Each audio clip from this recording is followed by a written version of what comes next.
camper, but it's been Yeah, a while. he was camping. Attorney, It's been a whenever while. it's like organized this early. There we go, 5:59.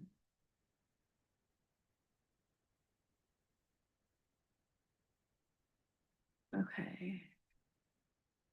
So we're live whenever you. I'll call order. All right, good evening. I'd like to call to order this January 5, 2026 meeting of the Petoskey City Council. Will you all join me, please, in reciting the Pledge of Allegiance? I pledge allegiance to the flag of the United States of America and to the republic for which it stands, one nation, under God, indivisible, with liberty and justice for all. Thank you. If the city clerk would now take roll call, please. Demore, Present. Wilmot, Present. Nachtrab, Here. Walker. Present. And Mayor Murphy is absent. Thank you. Mayor Murphy is unable to be here this evening, so I will be serving as Mayor Pro Tem for this meeting. I want to welcome Councilperson Wilmot to my immediate left on his first elected term representing Ward 2. Also, welcome back to Councilperson Walker serving her fourth elected term representing Ward 4. And welcome back to Councilperson Nachtrab serving his first elected partial term representing Ward 3. In the audience this evening, we have Petoskey High School juniors Amelie Janssens and Ayla Shields representing the Petoskey Youth Advisory Council. New year, new beginnings. The next item on the agenda is the consent agenda with a proposed adoption of a resolution that would confirm approval of the following: the December 15, 2025 regular session city council meeting minutes, and acknowledging receipt of a report concerning certain administrative transactions since December 15, 2025. Do my colleagues have any questions, or would someone like to make a motion? I have no questions. I'd be happy to make a motion to approve the consent agenda. Please. Support. Mr. Nachtrab has made a motion. Mr. Wilmot has support. May the city clerk hear our roll call. Nachtrab, Aye. Wilmot, Aye. Walker, Aye. Demore. Aye. Motion carries. We move to the next item on the agenda, which is public comment. If there's anyone in the audience or online that would like to offer public comment, I'd ask that you provide your name and direct your comments to the city council, not to the audience. Do we have anyone, Sarah? No comments online. Anybody in the audience? No public comments this evening. We'll move then to the city manager's report. City Manager Horn. Thank you. Good evening and happy new year to City Council and those in attendance. Celebrating our staff as this is our first meeting of the month. I want to take the few moments to highlight our staff birthdays and work anniversaries for the month of January. Ben Carlson, our school resource officer in public safety, celebrates a birthday on January 6th. John Hummel, Parks and Rec, January 7th. Gordon Standish, Water Wastewater, January 8th. Tony Belmonte, Code Enforcement, January 9. David Schultz, Lieutenant, Public Safety, January 10th. Drew Lovison, Electric Department, January 19th. Tim Crago, Water Wastewater, January 20. Connor Kish, Public Safety, January 22nd. And Charlie Ramirez, Public Safety, January 23rd. As well, staff work anniversaries for the month of January. Jim Whitney, Parks and Rec, 26 years with the city this month. Fred Helk, Public Safety, 26 years. Steve Sparks, Public Works, 26 years. Brad Cooper, Water Wastewater, 24 years. Matt Mikulski, Lieutenant, Public Safety, 22 years. Joe Conti, our wonderful building and grounds person that makes our building and grounds so beautiful, celebrates 19 years with the city this month. Val Meyerson, our library director, 11 years with the city. Jason Fate, Public Works Director, 7 years. And Matt Miller, Public Works, celebrates his 1-year anniversary this month. a few public meetings in the next couple of weeks. Tomorrow, we have a ZBA meeting. That's tomorrow, January 6th at 6 o'clock in the community room. Youth Advisory Council meets next Monday in this room, January 12th at 6 o'clock, as well as the Parks and Recreation Commission on Monday, January 12th at 6 o'clock in the community room. Few reminders for folks as we are wrapping up the holiday season. As a reminder to folks to they can drop off their real Christmas trees, those that live in the city limits, to our Sheridan Street facility directly across from our Public Works facility until the end of the month. We will grind those up and recycle those trees. We ask folks not to place the trees in the right of way, to make an effort to get them to our Public Works facility. Again, we'll be accepting those until the end of the month.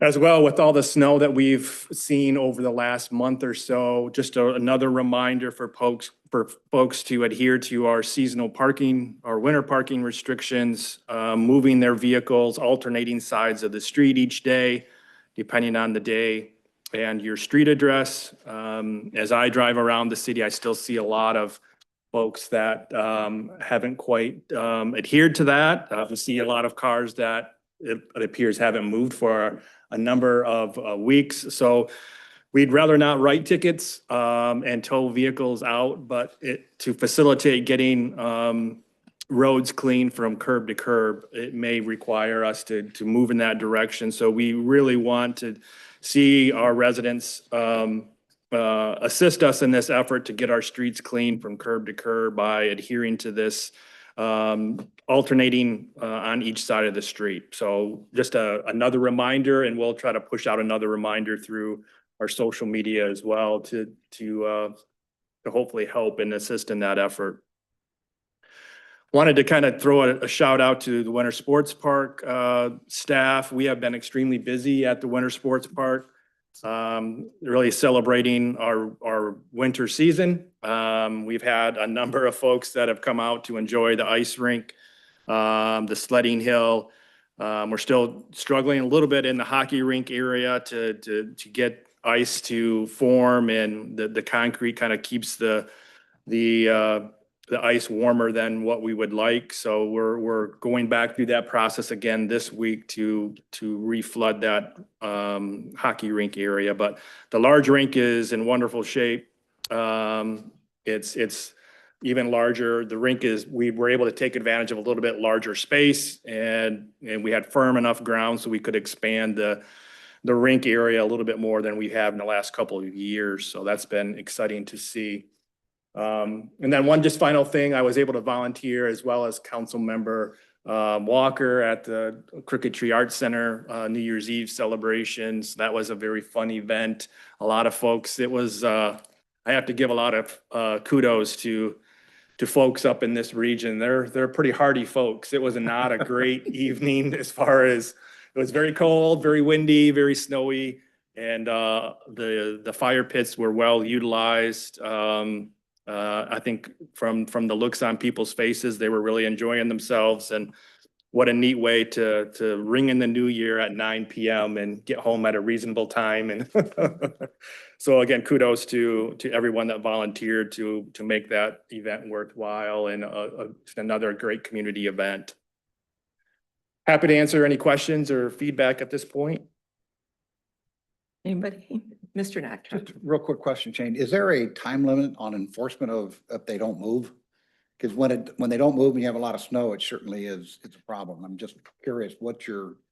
Yeah, we try to give as much grace as possible. A lot of times we'll stick just reminders on windshields to assist us in moving the vehicle.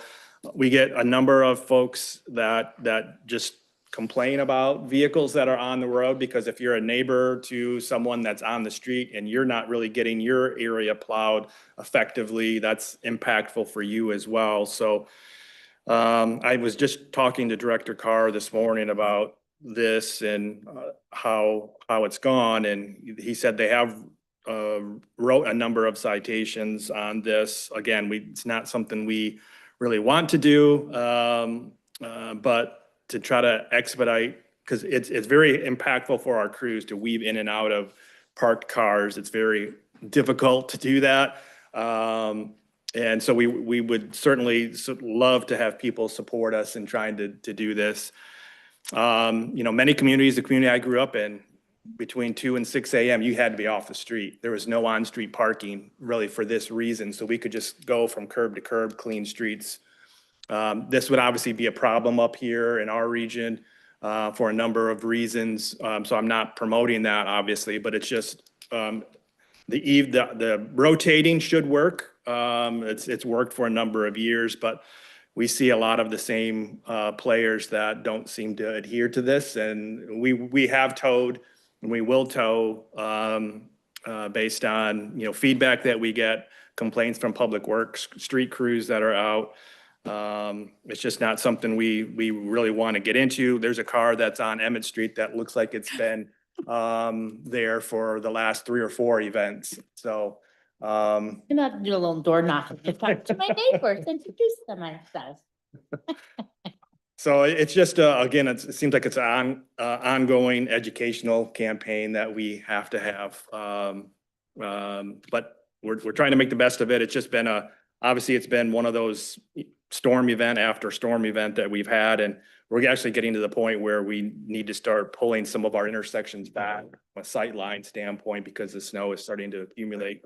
Obviously, we're gonna get some warmer days here the next couple of days, but so we'll see how that impacts things. But yeah, it's been we've had a lot of overtime on the street crew for sure. Anybody else? No. Right. Thank you, Shane. Yes. So the next item on our agenda is election of a city council member to serve as mayor pro tempore as required by the city charter provisions. I don't know if you want to speak to this at all, Mr. Horn, or just I don't. the members. Yeah, I think it's really your decision. So I think it's really up to city council. Sorry. I currently serve and I'm happy to continue to serve, but I leave that to the discretion of the members. I would like to make a motion to the reappointment of Tina Demore as Mayor Pro Tem for the 2026 calendar year. Support. A motion by Ms. Walker and support from Mr. Nachtraub. Can we have a roll vote, please? Ms. Beck? Walker, Aye. Nachtrab. Aye. I'm like, what was the? Dramatic pause. I know I'm hard of hearing, but Wilma Aye. and Demore. Aye. Motion carries 4-0. Moving on to the next matter on the agenda. Thank you, Tina, for your service. Yes. Thank you. Thank you for your support. All right, next item on the agenda is an appointment recommendation for an alternative member of the Board of Review. And Mr. Germati is with us this evening. Did you want to speak to this, Mr. Horn? Okay, we do have his application to serve. And Mr. Germati is an attorney who routinely handles property related matters. He's lived here almost 2 years. He's almost made it to February of 2026, which will be 2 years. His wife and he decided to move to Petoskey because they embrace every aspect of the community. I think it's a great place to raise their kids and are personally invested in the stability and long-term health of Petoskey. He is a registered voter in the city. I'll leave it to my council colleagues.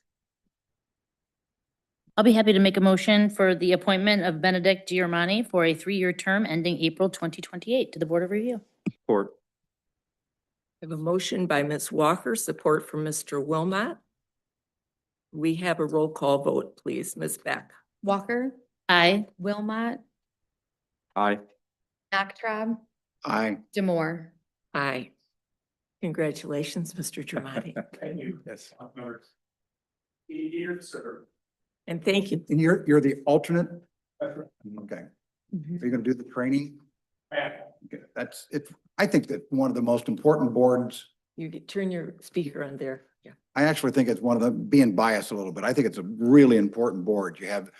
It's all up to you. And since we've changed the assessor, it's a little bit more up to the board. and they're not as they're not as helpful in giving you the law. And I find the training was really good, but congratulations. You should have fun. Thank you. I offer my congratulations too and want to note that we didn't hold it against you, that you're an attorney. It's probably my fault. There's probably now 2 attorneys on the review board. Mhm. Joel. Yep. Joel and Yes. Yep. So Mr. Naktrab would be a great source of information because he served. yeah, for a long time now. All right, moving on to old business and the potential adoption of a resolution approving the 2026 poverty exemption policy and guidelines with 2 different options. I'll hand this to City Manager Horn for discussion. Thank you. And I'll just preface my comments to say that we don't have to get this done tonight. If council would rather wait until the mayor is back with you, that's fine. We have to have this done and submitted by February 1st. Just a little bit more history here. As you know, we've not done partial exemptions. We just followed the standard federal policy guidelines for either you comply and meet those guidelines or you don't. So it's all or nothing kind of. And so there was a question that came up, could we consider partial exemptions? And we certainly can do that. It's in the statute that you can provide partial exemptions. So I wasn't sure, council, how you wanted to proceed. So I did essentially 2 options from a resolution standpoint. Option 1 is to continue what we've done in years past, which means no partial exemptions. We just follow the standard guidelines, poverty guidelines for the 2026 assessment year.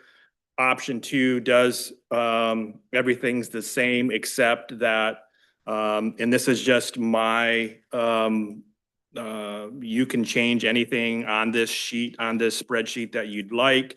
But I just use the 100%, again, using that same standard, same federal poverty guideline number from option 1, then provided a 75%, a 50%, and a 25% partial exemption using a 5% increase, a 10% increase, and a 15% increase respectively.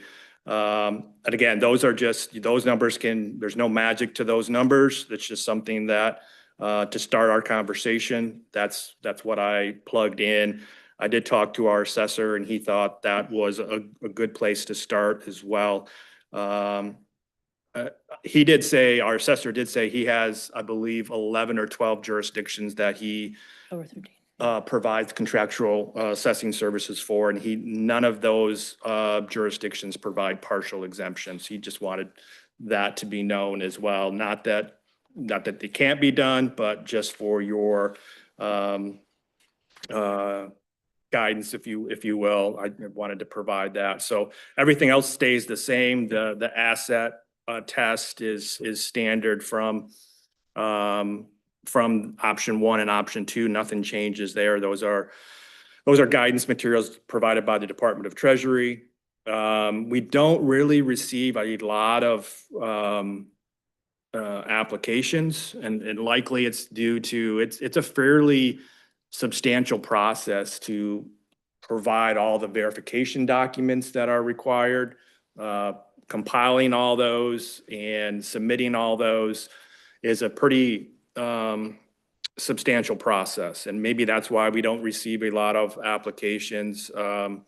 We received, I believe, by memory, it was about 7 applications last year, and 4 were approved by the Board of Review.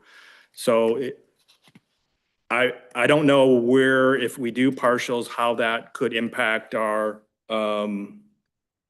our budget. I don't really have this would be the first time we've done it, so I don't have really good history on what that could look like. But so I provided both options for you. Again, if you'd rather chew on this a little bit more and wait until the next meeting, we can certainly do that. Or if you're ready to move forward, I did talk to the mayor and he didn't have a big concern one way or another. However, you guys wanted to proceed. If you wanted to wait, that's fine. If you wanted to proceed, that's also fine. But I'll wait to hear your direction, I guess, at this. Thank you. Who would like, Ms. Walker, please? Thank you. Thank you. Thank you, Shane. Thank you, Mayor Pro Tem. I appreciate you sharing that of the city assessor of the 12 to 13 jurisdictions that he does oversee, that none of them do partial exemptions. In the minutes from last meeting, we did, it was stated that we would get some examples of partial exemptions, examples of communities that do that. So if that could be something that we could maybe hold on to this, to making the decision tonight in order to get some examples of municipalities or cities that do allow for the phased-in approach. And knowing that 4 out of the 7 applications annually were approved in 2025. Anybody that has to do any kind of file for any kind of subsidy is very acclimated to doing the income and asset test. It's pretty much standard operations if you're applying for Medicaid or any kind of housing subsidy. So I would guess that there is value added benefit in a phased approach because it does allow for a little bit more phased in income at the 75, 50, 25 percentages. So I would be curious to see if there are any partial exemptions, examples of municipalities, and maybe even explore a little bit of like why they chose to do that and kind of advantages of that. If that would be worthy of tabling for tonight and then exploring and voting on in our next monthly meeting. Yeah, there are a number of communities that do provide partial exemptions across the state. I know East Lansing does, Councilmember Demore provided one. Was it Grand Blanc or was it? I can't remember. Could you recall? But I can do a little bit more digging. I know there are, it spells this out in the statute that it's allowed. I know a number of communities do that up in our region. For whatever reason, it doesn't seem like that's prevalent, something that we do up here necessarily, but I can do a little bit more digging and maybe try to find a little bit more comparable communities. It's hard for us to compare to East Lansing, obviously, Sure. in many ways. So I'll try to find population wise or tax base wise, how we, if I can pull some comparables. Thank you. What are others' thoughts about deciding this evening versus moving forward? Mr. Noctra? I definitely have some thoughts about it. Whether we table it or do it now I don't care. Yeah, I definitely have opinions. Mr. Wilmot? Yeah, I'd be curious to know, Lindsay just said 7 properties were exempted. There was Four. No, the 7 7 applied applications, 4 were approved. or were approved. What is the estimated economic impact to the city for those tax exemptions that were given? And can we assume that some, if not all, if the partial was instituted, that some or all of those additional applications might have been approved, and what would be the dollar estimate impact of that? If I'm tracking with what you're saying, you're asking kind of if partials were allowed, how that could impact? The first thing is, what is the dollar impact of those exemptions that we currently Okay. do allow? Yep. And then the second would be, what is the estimate if the other 4 were to qualify under partial? Doesn't sound in either case like there are many instances of this currently in the city. Tina, could I add something? Absolutely, Mr. Noctra. And I'm, as you know, I've been on the board for a long time and I've evaluated every single one that's ever been applied for. Not at all this year. I'm not on it. So what typically happens, there's a couple points. What typically happens, they're not qualified because they just fail the test. Either they didn't supply the information or upon further investigation, we found, so they had more asset than they claim. Another thing I think is is critically important to understand. There is no exemption or cap on the house.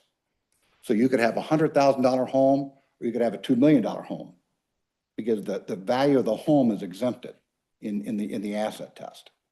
So it relates to the income and loan. So when you ask the question about what impact does it have, it depends on what house they have. And from my own experience in this is the people that this relates to, they are in dire situations. And it's very, very different than not paying your doctor bill or not paying a utility bill or not making your car payment. The penalty is absolute severe. You lose your home. And so and I'm going to say these unfortunate people, they find themselves in a situation through illness, through an inheritance that they have no money to support. They have no ability to do it. They've been laid off. They're typically a story with it. And the penalty, like I said, is you lose everything. Most of them don't have a mortgage that I've seen. Some of them do have small mortgages, but most of them don't have mortgages. They have equity. They're fortunate. They have equity. They're trying to protect. So in my mind, the intent of the property, this whole property exemption thing is to give them, the people that are going to absolutely lose their homes, their housing, their basic shelter, a break for a year until they figure out what their situation is. To me, starting to give discounts to people on a sliding scale of income based for real estate taxes just doesn't seem to be at all consistent with what the intent is because of the dire penalty. The other thing I asked Shane is are we having an increased rate of foreclosure? Because this is about foreclosure. This isn't about giving a handout. This isn't a normal general assistance thing. This is keeping someone's shelter in place. And I asked Jane, is there an increased likelihood or increased foreclosure rate for homes of lower income? None. So it's a really, really finite thing. And I'm not so sure that we should be giving people discounts like this when the impact is we don't know the situation. They got equity. They're fortunate they have equity. We should be more concerned about people who are renting forever, and which I'll comment later at some point. But I don't think this is the rule that this is the area that we should be devoting, trying to give someone additional assistance. That's my opinion. I have a follow-up question for Mr. Noctraut. Mr. Wilmot. So in your experience, those who haven't qualified, it's not because they missed the mark by a little. Right. It is obvious. And the whole thing is up to the board of review. Because the idea of this discounted program is to help those who don't quite qualify. But in your experience, that's not a realistic or practical reality. No. Now, if you opened it up to say, instead of a little bit, now it's a little bit more, I have no idea what that's going to mean. And I don't know. Well, you'll still hopefully through the vetting process, eliminate those who are cheating. Hiding. That is the objective. Yeah, regardless of what we do, regardless of what we do. And hopefully, through the vetting process, you will, the question is, at the end of the day, if they're not cheating and they come close, should we be giving them a helping hand? That's what I guess, Charlie, that's what I'm saying. And I'd love, this, and I guess I want to say something again. This is not about me not wanting to give people a helping hand. When I was on food stamps, I was on welfare, I was on every bit that you can imagine. And living day to day is an awful experience. And I get it, but we're talking about people who own their homes. They own it. And if they literally don't have the money, or they'll lose everything. This is not just giving someone a helping hand. This is a matter of survival.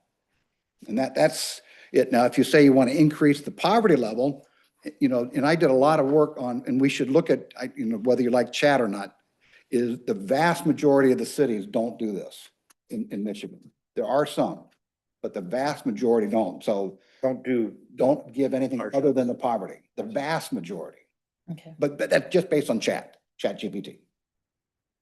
Couldn't the person, Mr. Nachtrab, that you described, though, that you have experience with, potentially fall into the 25% category, or the 50%, or the 75% category, as well as the 100% category?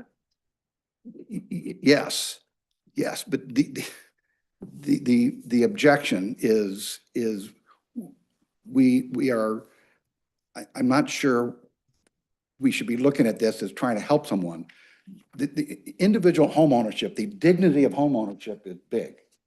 Mhm. And people do what they need to do to protect their home.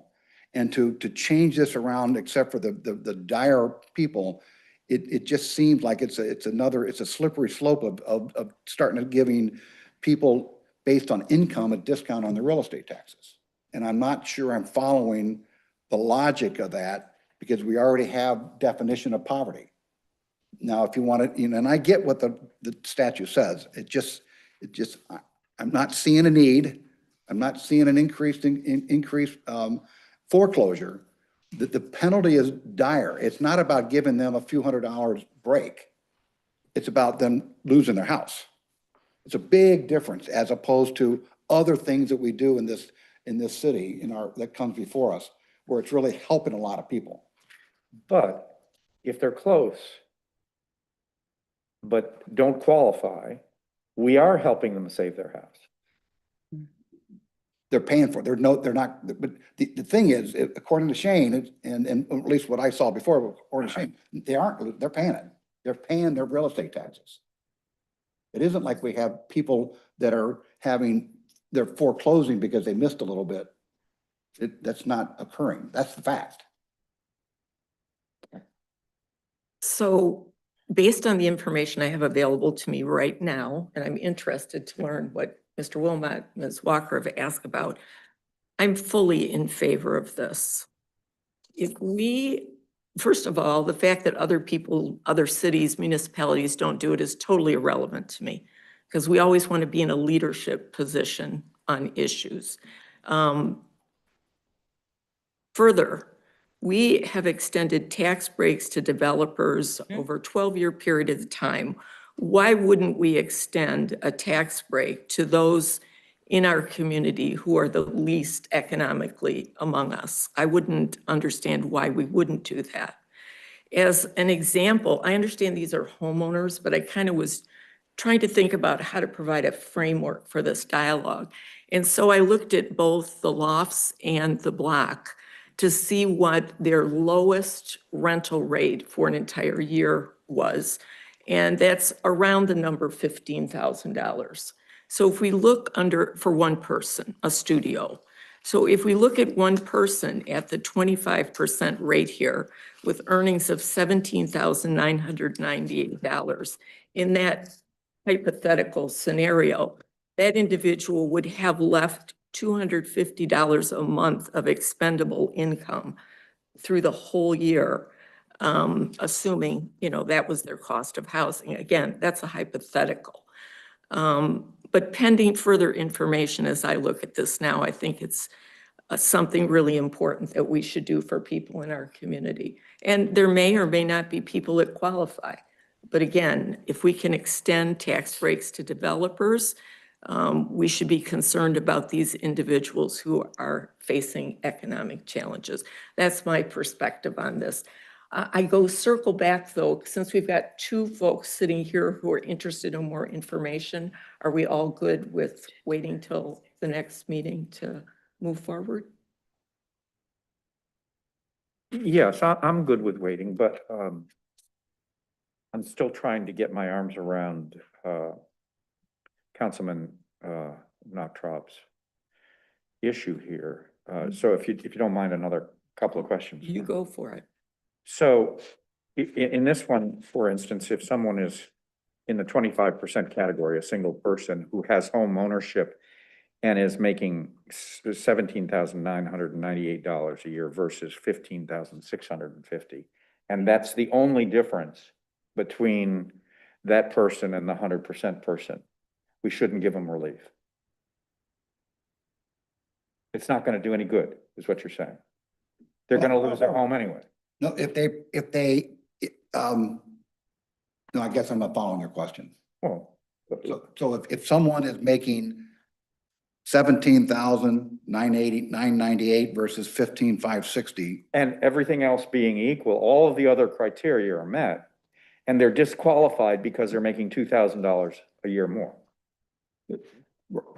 they would not be qualified for the exemption. That's correct. 100%. So- But they're not, but there's no, what's happening is they're paying it. They're paying the tax. They're not losing their homes. They're paying it. I think what would be really interesting, and I don't even know if we're allowed to do that, it would be really interesting to get a packet of one or two real people and actually look at it and see what kind of homes they're living in and what they're, I'm sorry, and get the detail of it. Look, I get, we all want to help people. We want to help people. But to compare this to developer incentives to this I don't consider it the proper consideration. I consider it to helping renters. I'm telling you, we have a much bigger problem with people renting for life and not getting out of this. These people have their homes, and thank God they have their homes. And they're building up some kind of wealth. They are, and they have it. I'm not trying to say, well, we don't want to help them. I'm not saying that, but remember, they're fortunate enough to be able to break this cycle by having these homes, and they are paying the taxes, and they see the value of it. I would only respond to that, Mr. Nachtrab, by saying that I don't think that the issue of the challenge of renting or having available renting for up to 80% mitigates against doing this. I sort of feel like they're two separate things, and that it's good that we should advocate for, rentals up to 80% because there's a need, but because that need exists, it doesn't say we shouldn't do this as well. That makes sense? This exclusion in the property Push your act, button. I'm sorry. this exclusion in the act is there because of the dire penalty of it. This is not just a normal giving people an extra $200 to make their life a little easier.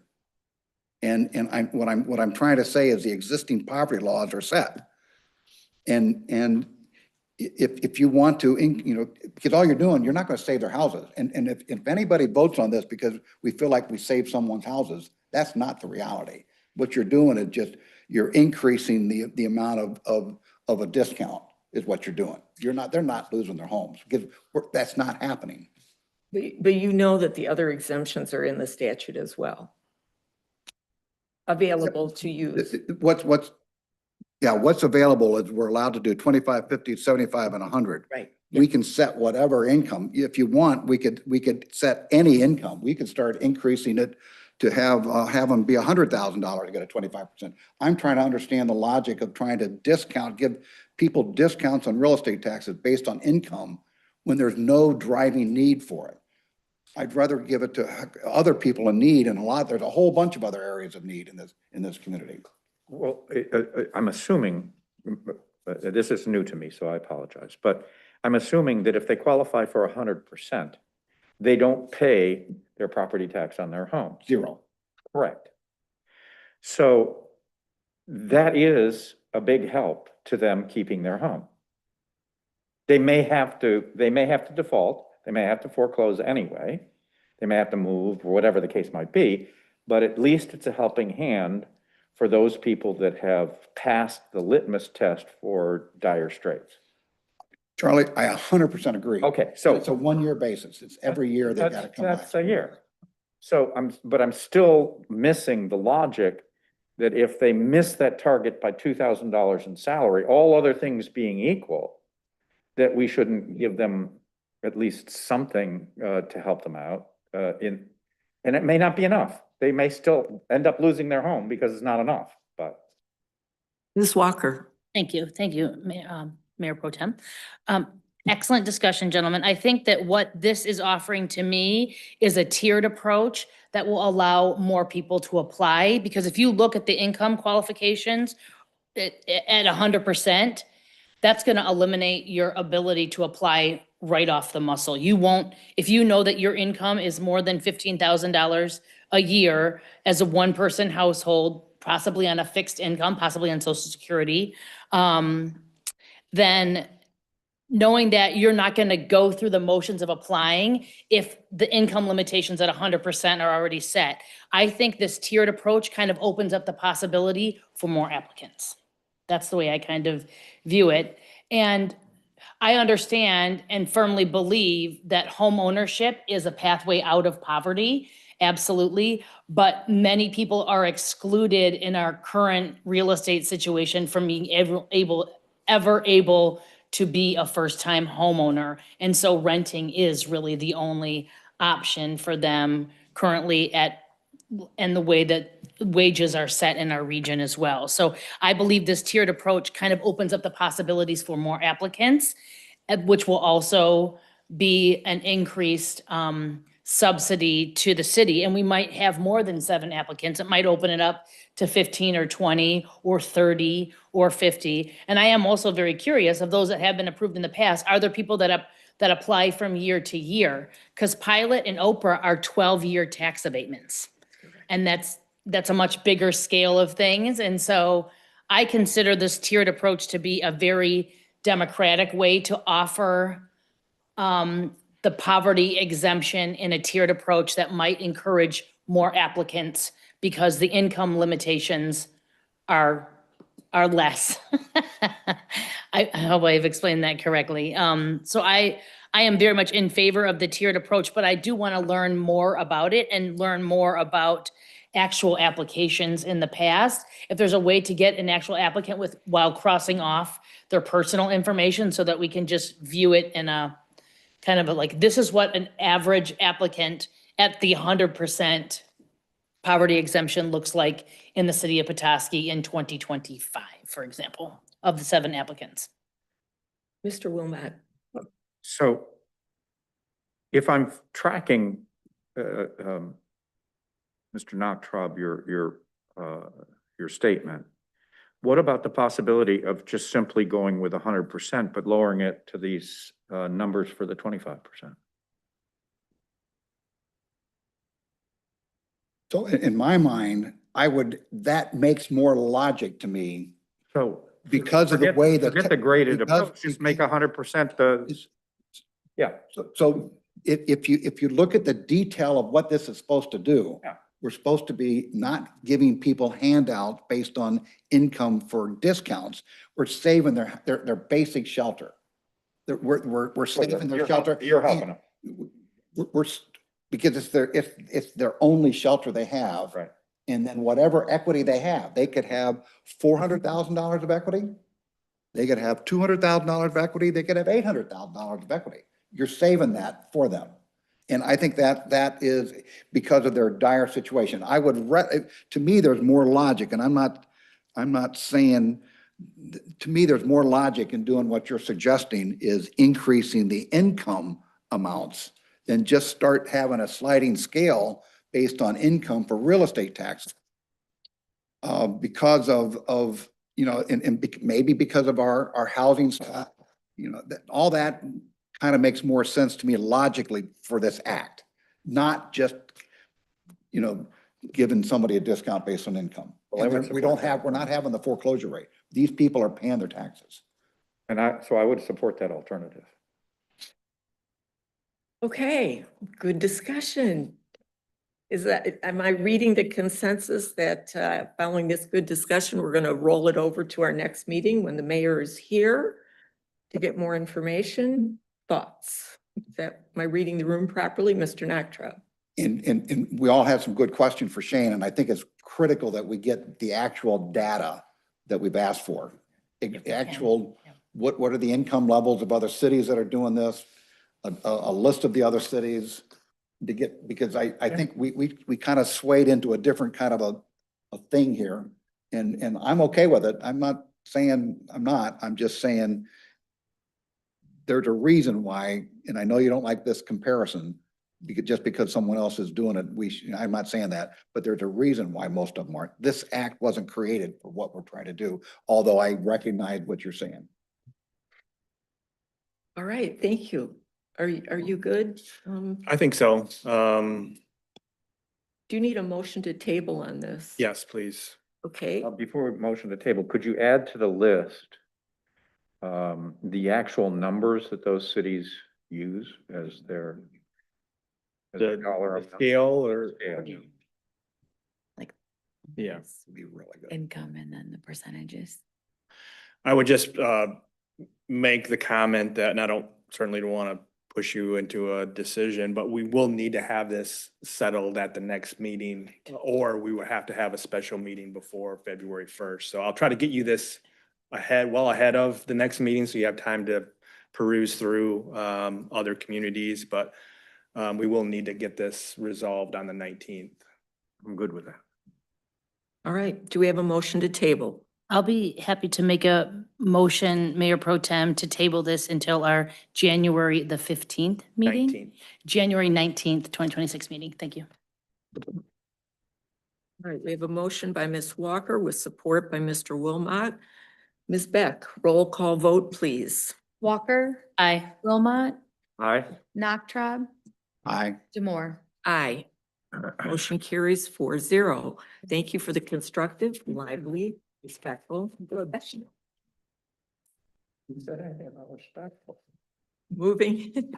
Moving on to the next item on the agenda. This is a discussion on the city council meeting preparation procedures policy.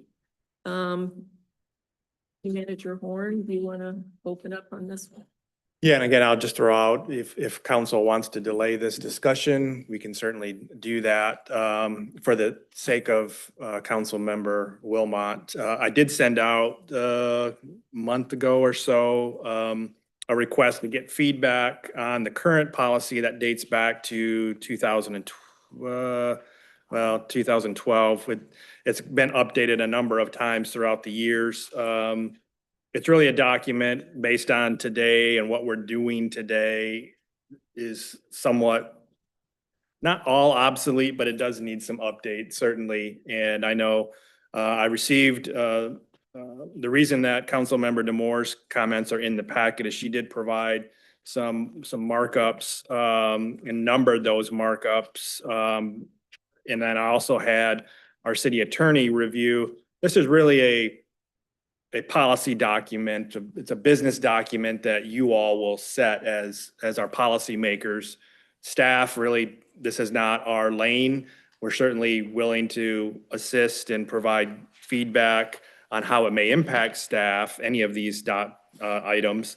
But really, this is your policy. It's really not the attorney's policy, but she is going to review it in light of our city charter. And which is number one, we want to make sure that we're abiding by the city charter first and foremost. So that's where she's coming from as our city attorney. And ideally, what I would like to do is get your feedback, your ongoing feedback, put this in a working draft and get it to our city attorney to review again in light of our city charter, just to make sure that what we're proposing is acceptable charter-wise. But really, again, this is your policy decisions. These are your policy decisions, and this needs to be your document, this board's document. It hasn't been updated in a number of cycles as we've turned city council folks over. So I would encourage you to really dig in and make this a document that is consistent with what this body wants to try to achieve, over the next few years. So with that said, we can certainly wait until the mayor's back, or we can start working through this, or you can feed me information in writing so I can compile your written thoughts into a working document. However you all want to proceed, I'm fine with. If you want to start working through a couple pages or go section by section, we can start to do that as well, whichever method you want to choose. Thank you. So I know this is new to Mr. Wilmot with this meeting, but the others of us have had it once before. So I don't know what your preference might be this evening, if you want to move forward or if we should wait until the mayor comes back, allowing Mr. Wilmot to submit any comments he might have, et cetera. Ms. Walker. Thank you. I really appreciate all of your due diligence and like making notes about the things that should be changed and like making notes about your questions about each line item. There are some things that are kind of like, yes, of course, that clearly should be changed. And then there's other things I think that warrant maybe more discussion or some feedback from the attorney. So I think I would advocate for an approach to like maybe handle those low hanging fruits tonight and then table the rest of them. Because there's about 41 points, but there's some of them that feel like the lowest hanging fruits. Okay, others? Mr. Nactra? I want to reiterate how much I appreciate the work you did on this. This acted as an absolutely great tool for me to go through this. And I echo Lindsay's point. I spent a lot of time trying to go through this myself. And there's a number of things I agree with, a number of things I don't agree with. There's some additional things that are not commented on. And I'm not, I kind of think we ought to be giving, if you're going to do the low hanging fruit, you got to go through all 41 of them to figure that out. And I wonder if it would be better like we did before with something we had. I think with the budget, we all submitted our comments to Shane and he kind of created a tabulation, but I'll go either way, but there's a lot here. Mr. Wilmot? Yeah, couple of quick things. Let's not do the 6 or 8 point type anymore. And please, please don't do 6 or 8 point type anymore. And please don't do dark blue highlighting. Yes. Please. With that having been said, I don't mean to sound pissy about it. It was an excellent write-up that you did. Many of the things I think given to Shane and the city attorney will be changed without us going through and having any debate on them because they're clear, okay? And I have a couple of points like that myself. I would say that there were some open-ended points that you made without giving specific recommendations as to how to reword it. And that's hard to deal with because that requires us. Words. I don't think that at our normal meetings, we should be wordsmithing a document like this. I think it's a waste of our time. I think that should be done by submitting comments to the city manager and allowing the city manager and the city attorney to filter through and decide what the consensus is of city council that should be changed and highlight any issues that should be further discussed at a future council meeting. But I really don't think we want to get in.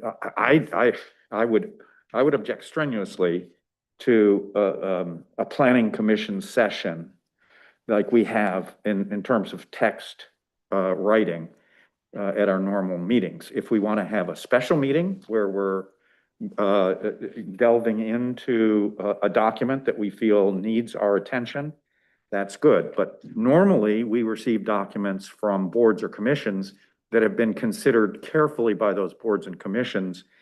And hopefully we won't have to go through those line by line, word by word, once we get their recommendation. In this case, this is a city council document, not something that we can hand over to a board or commission for a rewrite, because it really is a matter of our opinions as to how we want to structure things. And I get that. But my vote would be for, I'd like an opportunity to submit my comments as well.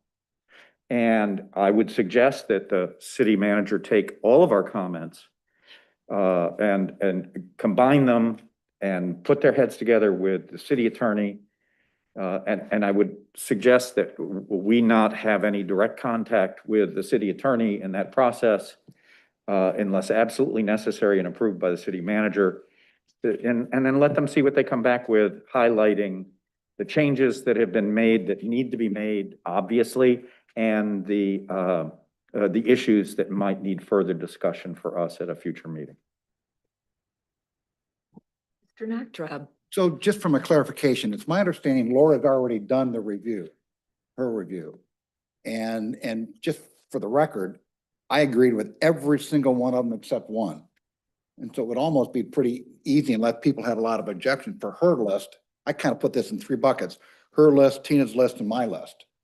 And her list would seem to be pretty straightforward except for one, and that's the roll call on votes, not that. but- What, you also have her responses to Tina's that we got today via email that you may not have seen.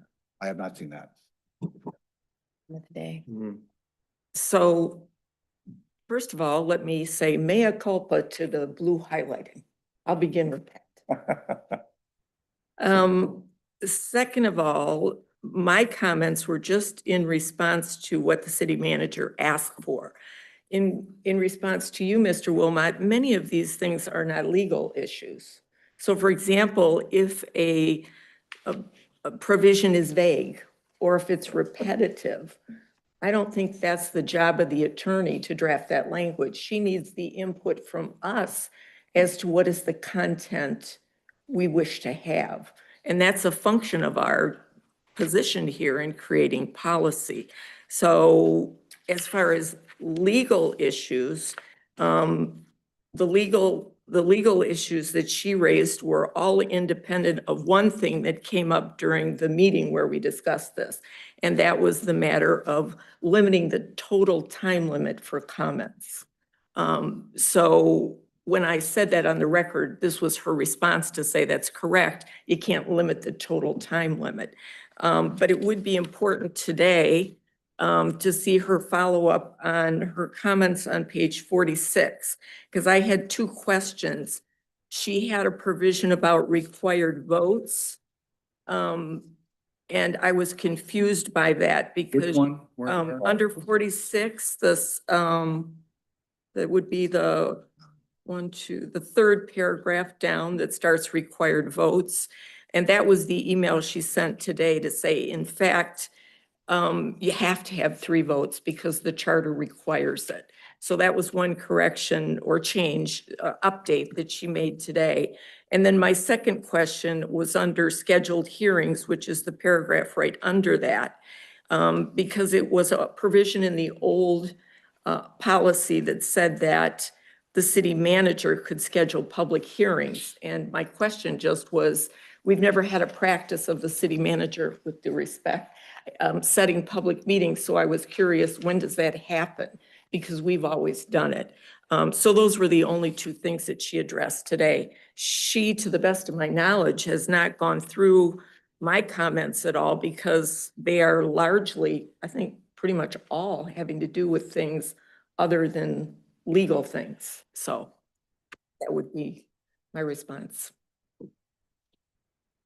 Mr. Nachtrab, were you on the cusp of trying to say something? I think all we need to do is have an agreement to what we're gonna do. I mean, I agree with everything you said. And there's some of the questions I mean, this act is a really good tool to go through. So I'm not sure if we wanted, like agree, don't agree, don't understand, clarify, the comments all over the place. So it's a matter of how do we want to do this tonight? Do you want to go to Shane and have us all give the comments to Shane or individually and then you tabulate them or? Yes. That would be my suggestion too, especially since Mr. Wilmot hasn't had an opportunity to do that yet. So shall we proceed in that way? Okay, there's consensus to move forward in that way. And I would say in this document, there's no time frame pressing us, so we can take our time and get it right, and get you comfortable with what the document says. And no motion is required because this is just a discussion. Right, exactly. Okay, very good. Thank you to everybody. We move now to city council comments. I'll begin with Ms. Walker, Ward 4. Thank you, Mayor Pro Tem. I just want to give a big shout out to the DPW and Parks and Recreation crew for the massive amount of snow. I think Petoskey has been up into the 75, 76 inches of snow. accumulated since the snowfall. And I give a big shout out to the DPW crew and the Parks and Recreation crew for maintaining our sidewalks and making our city a walkable place all the way down from Emmett Street and into the Bear River Valley, downtown Petoskey in the Central Business District. So making our sidewalks traversable for those of us that have to walk or choose to walk. And then, of course, our street safety. And if there is a permanently parked car on Emmett Street, I am more than happy to talk to my neighbors about like how that their permanently parked vehicle, and maybe I could even offer my driveway if they needed an extra place to park. Thank you. Thank you, Ms. Walker, because that is what we do. Mr. Nachtrop, Ward 3. Okay, you're gonna have to let me vent a little bit on a topic, and it relates to what we were just talking about with property exemption. And it's my own housing thoughts and how I believe we as a city can take a leadership role or should be taking a leadership role. You know, listening to your opinion on the sliding scale thing really forced me to think about the whole notion of home ownership and how it has been so important to me and my family. You know, I bought my first home at 25. I didn't have any money.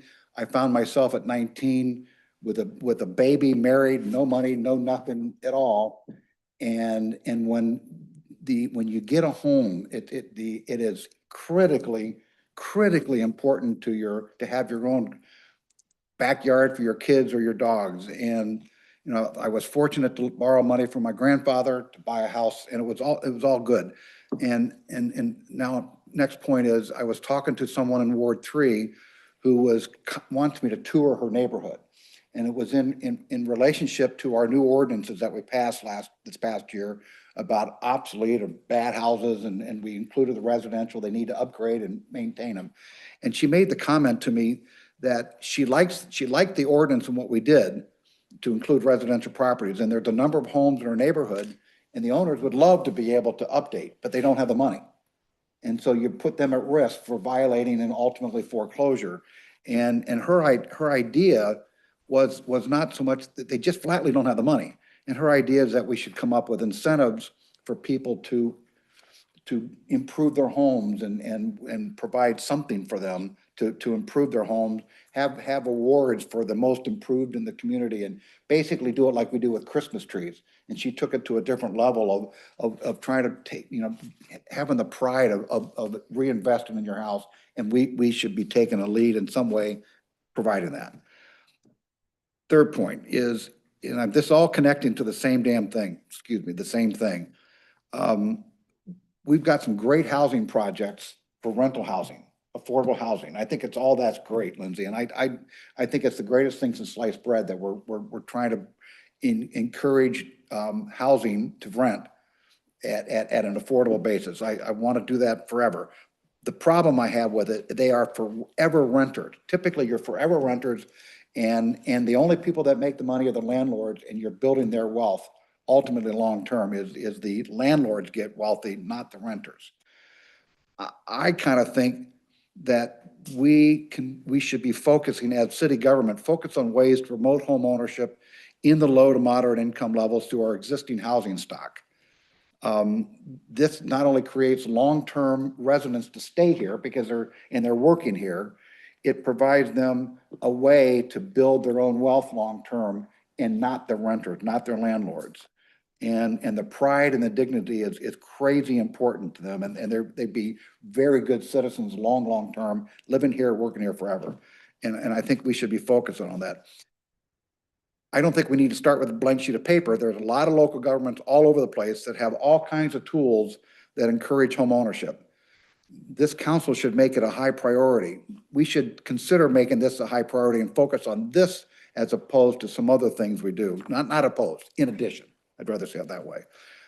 I'd like to ask the city manager to survey the possibilities and present us a strategy with options on how to make home ownership at the lower end of our income range, housing values in the stock, using the existing stocks. I got a list of all the properties that we own, that we have from Shane today. Couldn't quite sort it all out, but there's got to be a way to figure out how to encourage that, whether it be loans, low income loans for housing. We have a lot of we all know, we all can throw in ideas, different organizations that do this. But we should coordinate this and make it as a priority for the city. And I just think it would be a good idea, and it wouldn't mean that we just take it out of fund balance and start building homes. There's lots of ways to leverage this, so I would like to encourage us to focus on that as a priority. Thank you, Mr. Naktab, and I'm interested to learn more. Thank you. Mr. Wilmot, Ward 2. First of all, I want to extend my gratitude to Derek Shields for his service prior to my joining the council. He worked very hard and did a lot of good things for the city. So my hat's off to the old man, okay? Second of all, I want to thank the voters of Ward 2 for giving me the privilege to serve, and thank my esteemed colleagues here at the dais. I'm looking forward to more robust discussions and lots of action. So thank you very much for all of that. For the city manager, have you been given any updates on the rental activity at lofts or the block so far? What their success has been, how many units have been made available? And At this point, I have not, no. I think that would be interesting for us to track Okay. on a semi-regular basis. I'm curious to know, it seems to me that the proposed ordinance for rental inspection that was submitted last year and kind of died at council, I'm curious to know if there's any prospect for renewing that discussion in the forthcoming year. That's high on my list. I would say I've kind of been dragging my feet from a staff standpoint because I don't want this rental inspection program to fall flat on its face due to us not being able to fulfill the inspection requirements that are fairly substantial. So I need to kind of certainly get this back in front of city council because I'm a proponent of rental inspections. I grew up doing that downstate. We had a very aggressive rental inspection program that I think was very beneficial for our community. Because what we don't want to see and what we sometimes do see is substandard housing being turned over from one tenant to the next, and that is not acceptable. So I'm certainly supportive of it. I just need to figure out how do we pull this off from an inspection standpoint with the staff that we currently have, because it should be self-sustaining. That's this should be, you build your inspection fees to the point where you can hopefully sustain the program. So we're not asking taxpayers to supplement this program. That may take us a while to get there, but that would be the goal. But at this point, we struggle to keep up with inspections of short-term rentals. And to add over 1,000 rental units on top of that is a huge undertaking. Now, certainly we can break that up and make it more feasible to do that. But it will be a heavy lift for us as staff to fulfill the requirements of the rental inspection program, which has somewhat been my hesitation, but I certainly know and value the program for sure. Well, it also seems to me that it's part of a multi-pronged strategy, not only for the purpose of protection of renters, but also in terms of the downtown and revitalizing some of our aging structures downtown. Mm-hmm. And I'd be curious to know, to also have regular updates on our progress in that area and any other tools that we should consider going forward to help landlords see the benefits of improving their properties more quickly. Mm-hmm. Okay. The last is just a plug for the Petoskey Curling Club.